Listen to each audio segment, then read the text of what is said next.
हरिओम। द्वाविंशत्यधिकशततमोऽध्यायः।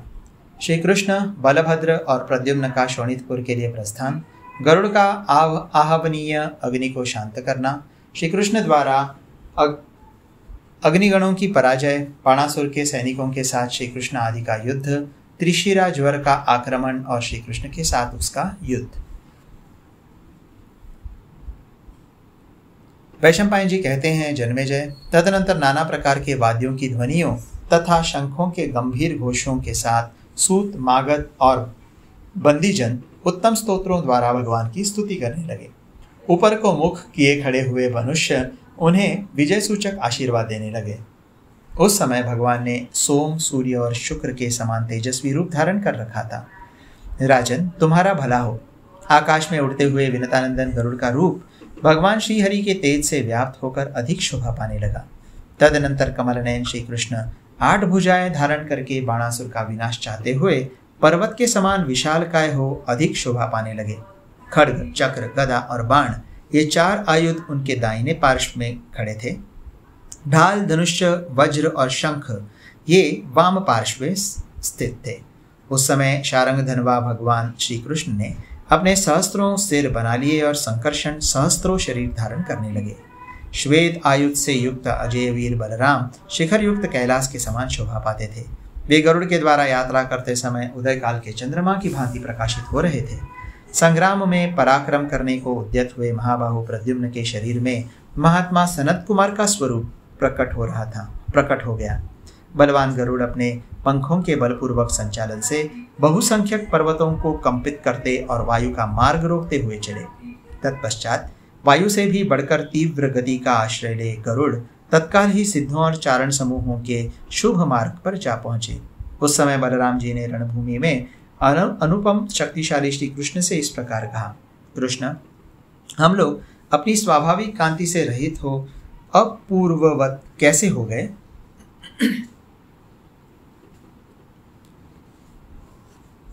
हम सब लोगों की अंग कांति स्वर्ण के समान हो गई है, इसमें संशय नहीं है। ऐसा क्यों हुआ, ये हमें ठीक ठीक बताओ। क्या हम मेरु पर्वत के आसपास चल रहे हैं?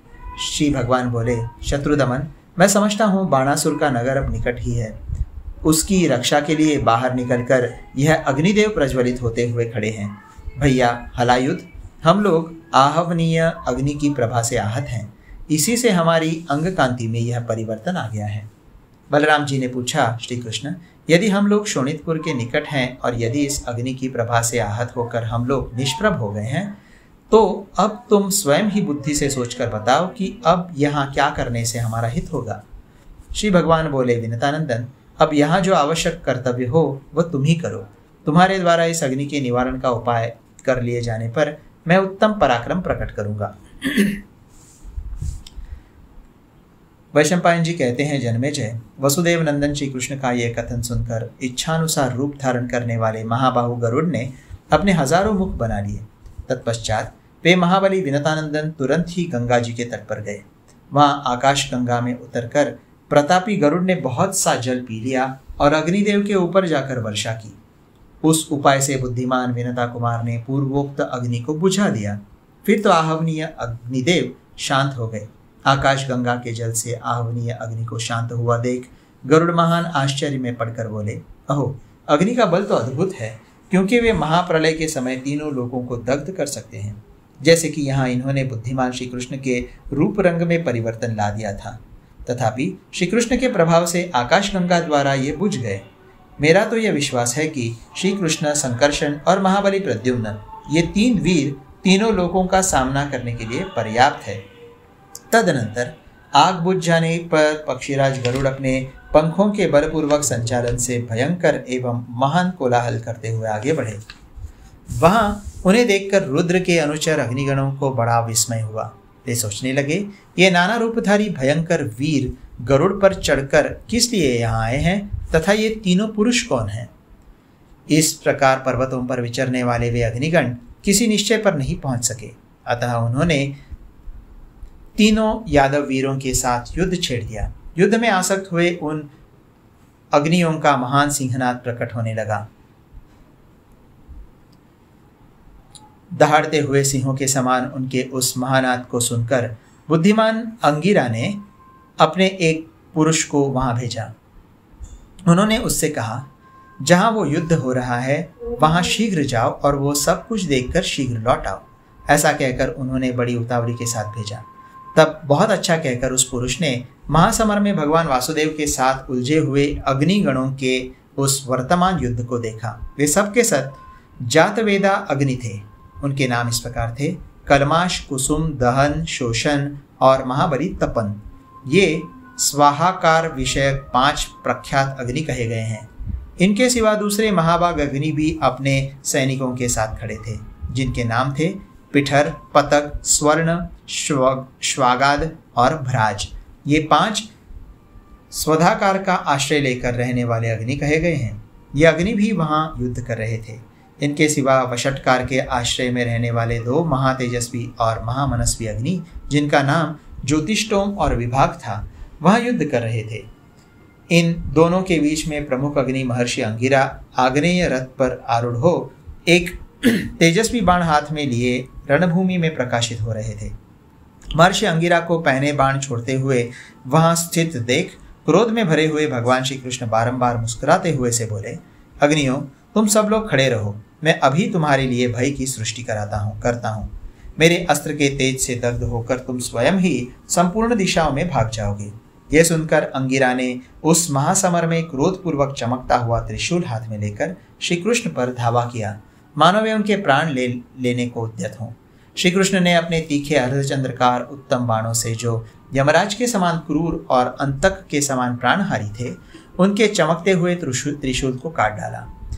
इसके बाद उन महामना श्रीहरि ने स्थूणाकर्ण नामक काल सदृश तेजस्वी बाणों द्वारा अंगिरा की छाती में गहरी चोट पहुंचाई। अंगिरा का सारा शरीर लहूलुहान हो गया, उनकी देह अकड़ गई और वे विफल होकर सहसा पृथ्वी पर गिर पड़े। तत्पश्चात शेष सब अग्नि, जो ब्रह्मा जी के 4 पुत्र हैं, उस समय उन्हें शीघ्र ही बाणासुर के नगर के निकट उठा ले गए। तत्पश्चात श्री कृष्ण जहां बाणासुर का नगर निकट था वहां गए। बाणासुर को दूर से ही देखकर नारद जी ने कहा, महाबाहु श्री कृष्ण, देखिए, यही शोणितपुर है। यहाँ महातेजस्वी रुद्र ने देवी रुद्राणी के साथ निवास किया है। बाणासुर की रक्षा तथा उसके क्षेम के लिए कार्तिकेय भी यहाँ सदा निवास करते हैं। नारद जी की यह बात सुनकर श्री कृष्ण हंसते हुए से बोले, महामुने, आप यहाँ मेरी बात सुनिए और क्षण भर उस पर विचार कीजिए। यदि बाणासुर की रक्षा के लिए भगवान रुद्र उतर आएंगे तो हम लोग भी अपनी शक्ति के अनुसार उनके साथ युद्ध अवश्य करेंगे। इस प्रकार वहां नारद और श्री कृष्ण में बातचीत हो रही थी कि गरुड़ के द्वारा शीघ्र चलकर वे सब लोग निमेष मात्र में जा पहुंचे। तब कमल नयन श्री कृष्ण ने शंख को अपने मुंह से लगाकर बजाया। उस समय ऐसा जान पड़ता था मानो कोई मेघ वायु के वेग से प्रेरित होकर चंद्रमा को उगल रहा हो। इस प्रकार उस शंख को बजाकर असुरों के मन में भय उत्पन्न करके पराक्रमी श्री कृष्ण ने अद्भुत कर्म करने वाले बाणासुर के पुर में प्रवेश किया। तदनंतर शंखों के शब्दों और भेरियों के गंभीर घोषों से प्रेरित हो बाणासुर की सारी सेनाएं सहसा सब ओर से कवच आदि पहनकर युद्ध के लिए तैयार हो गईं। तत्पश्चात बाणासुर ने भय के कारण युद्ध के लिए अपने किंकर नामक सैनिकों को आज्ञा दी। उनकी संख्या कई करोड़ की थी। उन सब के पास चमकीले अस्त्र शस्त्र थे। एक स्थान पर खड़ी हुई वह असंख्य सेना महान मेघों की घटा के समान जान पड़ती थी। उसकी कांति नीली अंजन राशि के समान दिखाई देती थी। वह अप्रमेय और अक्षय थी। उस सेना में जो दैत्य, दानव और राक्षस थे, उन सबके हाथों में चमकीले अस्त्र शस्त्र शोभा पा रहे थे। भगवान शिव के प्रमथगणों में जो मुख्य वीर थे, वे भी वहां आकर अविनाशी भगवान कृष्ण के साथ युद्ध करने लगे। चमकीले अस्त्र शस्त्र धारण करने के कारण जो लपटों से युक्त अग्नियों के समान प्रतीत होते थे, वे भयंकर यक्ष, राक्षस और किन्नर सब ओर से निकट आकर युद्ध स्थल में श्री कृष्ण, बलभद्र, प्रद्युम्न और गरुड़, इन चारों का रक्त पीने की चेष्टा करने लगे। शत्रुओं की सेना का नाश करने वाले महाबली बलभद्र बाणासुर की उस सेना को निकट पाकर श्री कृष्ण से इस प्रकार बोले, कृष्ण कृष्ण महाबाहो, इनके लिए महान भय उपस्थित करो। बुद्धिमान बलभद्र के द्वारा इस प्रकार प्रेरित हो अस्त्रवेत्ताओं में श्रेष्ठ पुरुषोत्तम श्री कृष्ण ने उन शत्रुओं के वध के लिए आग्नेयास्त्र हाथ में लिया। उस समय वे यम और अंतक के समान भयंकर जान पड़ते थे। अपने अस्त्र के तेज से उन मांसभक्षी असुरों को नष्ट करके श्री कृष्ण बड़ी उतावली के साथ उस स्थान पर गए जहां वो शत्रु सेना दिखाई दे रही थी। शूल, पट्टे, शक्ति, रुष्टि, पिनाक और परीक आदि आयुधों से युक्त वो सेना, जिसमें प्रमथ गणों की अधिकता थी, भूतल पर खड़ी थी। पर्वत और मेघों के समान दिखाई देने वाले नाना रूपधारी भयानक वाहनों पर आरूढ़ हो वे समस्त योद्धा वहां संगबद्ध होकर खड़े थे। सुदृढ़ धनुष धारण करने वाले बहुसंख्यक सैनिकों से, जो वायु द्वारा उड़ाए गए छिन्न भिन्न बादलों तथा बिखरे हुए पर्वतों के समान दूर तक फैले हुए थे, उस स्थान की बड़ी शोभा हो रही थी। वो असंख्य एवं अगाध सेना सब ओर से मूसल, खड्ग, शूल, गदा और परीक आदि के द्वारा सुशोभित हो रही थी। तब संकर्षण ने भगवान मधुसूदन से कहा, कृष्ण कृष्ण महाबाहो पुरुषोत्तम, ये जो सेना दिखाई देती है, रणभूमि में इसके सैनिकों के साथ मैं युद्ध करना चाहता हूँ। श्री कृष्ण बोले, मेरे मन में भी ऐसा विचार उत्पन्न हुआ है। ऐसा कहकर वे पुनः उनसे बोले, भैया, रणभूमि में इन श्रेष्ठ योद्धाओं के साथ मैं युद्ध करना चाहता हूँ। पूर्वाभिमुख होकर युद्ध करते समय मेरे आगे आगे तो गरुड़ रहें, बाई ओर प्रद्युम्न हो और दाहिनी ओर आप रहें। इस घोर महायुद्ध में हमें एक दूसरे की रक्षा करनी चाहिए। वैशंपायन जी कहते हैं, जन्मेजय, परस्पर ऐसी बातचीत करके पक्षी प्रवर गरुड़ पर चढ़े हुए वे तीनों वीर युद्ध करने लगे। पर्वत के शिखरों की भांति भयंकर गदा, मूसल और हल से युद्ध करते हुए रोहिणी कुमार बलभद्र का रूप उस समय वैसा ही भयंकर हो उठा जैसा कि प्रलय काल में संपूर्ण भूतों को दग्ध करने की इच्छा वाले काल का रूप होता है। युद्ध मार्गों के विशेषज्ञ अत्यंत बलशाली बलराम रणभूमि में सब ओर विचरने लगे। वे हल के अग्रभाग से शत्रुओं को खींचकर उन्हें मूसल से मार गिराते थे। पुरुष सिंह महाबली प्रद्युम्न ने बाणों का जाल सा बिछाकर वहां जूझते हुए दानवों को सब ओर से ढक दिया। चिकनी अंजन राशि के समान कांतिमान जनार्दन अपने हाथों में शंख, चक्र और गदादि लिए हुए थे। वे बारंबार शंख बजाकर युद्ध करने लगे। बुद्धिमान विनतानंदन गरुड़ ने बहुत से दानवों को पंजों और चोंचों के अग्रभाग से विदीर्ण करके तथा कितनों को पंखों के प्रहार से हताहत करके यमलोक पहुंचा दिया। उन चारों के द्वारा मारी जाती हुई भयानक पराक्रम वाली दैत्य सेना के पांव उखड़ गए। वो युद्ध स्थल में बाणों की वर्षा से क्षत विक्षत हो गई थी। जब इस प्रकार सारी सेनाएं भागने लगी, तब उनकी रक्षा करने के लिए त्रिशिरा नामक ज्वर सामने आया।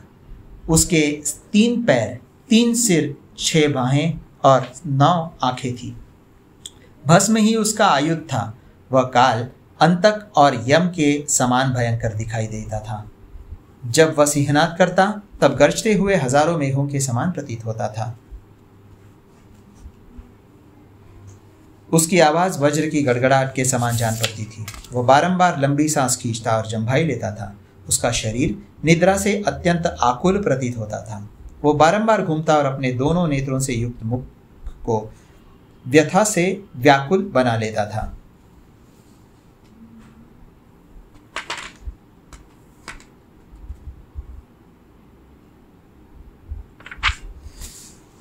उसके रोंगटे खड़े हो रहे थे। नेत्र आदि इंद्रियां गली जा रही थी। वह भग्न चित्त मतलब हतोत्साह सा होकर सांस लेता था। उसने क्रोध में भरकर हलधर से यह आक्षेप युक्त बात कही, तुम क्यों इस प्रकार बल से उन्मत्त हो रहे हो? क्या इस युद्ध स्थल में तुम मुझे नहीं देखते हो? खड़े रहो, खड़े रहो। आज इस युद्ध के मुहाने पर तुम मेरे हाथ से जीवित नहीं छूट सकोगे। ऐसा कहकर जोर जोर से हंसते हुए त्रिशिरा ने हल नामक आयुध धारण करने वाले बलराम जी पर आक्रमण किया। वह प्रलयाग्नि के समान अपने भयंकर मुक्कों से भय उत्पन्न कर रहा था।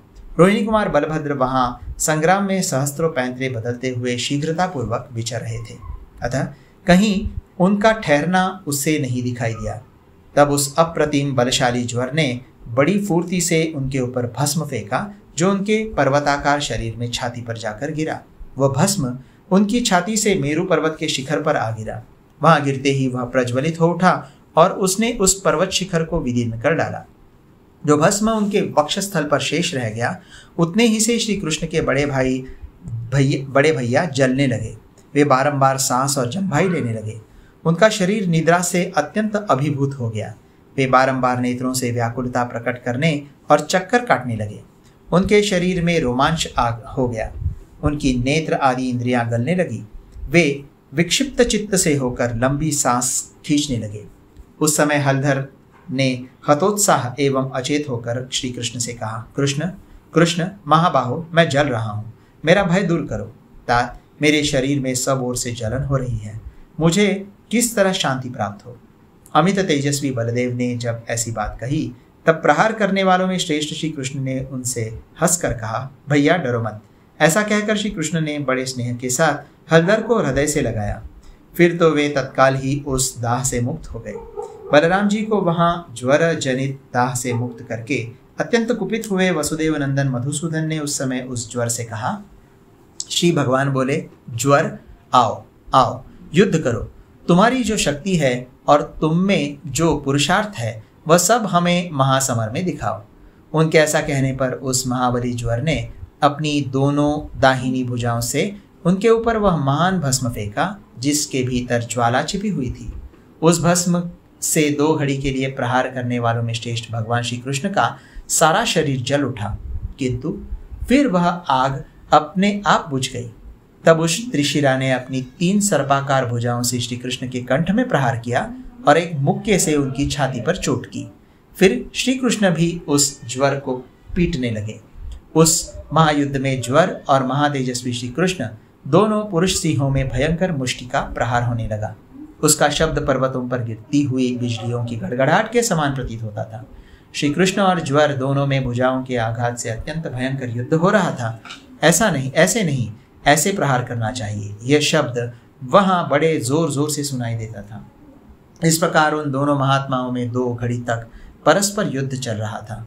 तदनंतर मानव शरीर धारण करके प्रकट हुए जगदीश्वर श्रीहरि ने उस महासमर में सोने के विचित्र आभूषणों से विभूषित उस आकाशचारी ज्वर को अपनी दोनों भुजाओं से धर दबाया।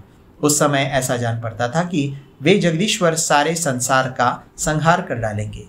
इस प्रकार श्री महाभारत के खिलभाग हरिवंश के अंतर्गत विष्णु पर्व में श्री कृष्ण और ज्वर का युद्ध विषय 122वां अध्याय पूरा हुआ।